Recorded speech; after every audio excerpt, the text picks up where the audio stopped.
নমস্কার, পিঙ্কি রান্নাঘরে আপনাদের সবাইকে ওয়েলকাম। চলে এসেছি নতুন আরেকটি ভিডিও নিয়ে। আজকের আমি করব পুঁই বিটুলি চচ্চড়ি। সবজি দিয়ে পুঁই বিটুলি এইভাবে রান্না করলে খেতে সত্যিই খুব ভালো লাগে। ভিডিওটি সম্পূর্ণ দেখার অনুরোধ জানিয়ে শুরু করছি আজকের রান্নাটি।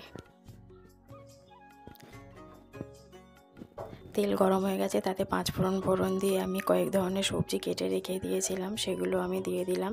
কী কী সবজি নিয়েছি তা আমি ডেসক্রিপশন বক্সে তা লিখে দিয়েছি। সবজিগুলোকে একটু নাড়াচাড়া করে এবার এর মধ্যে আমি অ্যাড করে দেব পুঁই বিটুলি।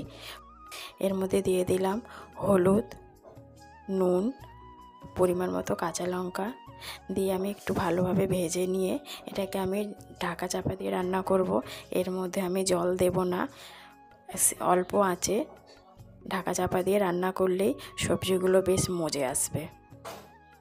যেমন সবজিগুলো অনেকখানি নরম হয়ে গেছে, আর একটু নাড়াচাড়া করে আমি আর একবার ঢাকা চাপা দিয়ে রান্না করে নেব। এবার এর মধ্যে আমি দিয়ে দিলাম আগে থেকে বেটে রাখা সাদা আর কালো সর্ষে, আর এই বাটি ধোয়া জল দিয়ে দিলাম অল্প।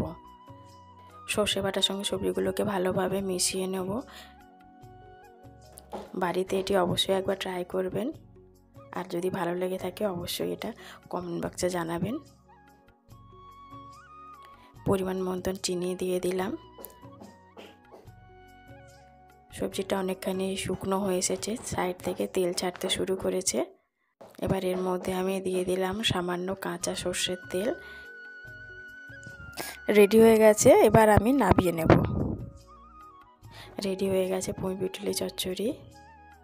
ভিডিওটি যদি ভালো লেগে থাকে তো অবশ্যই একটা লাইক, আর আমার চ্যানেলটিকে যারা যারা এখনও পর্যন্ত সাবস্ক্রাইব করেননি চ্যানেলটিকে সাবস্ক্রাইব করে পাশে থাকার অনুরোধ জানালাম।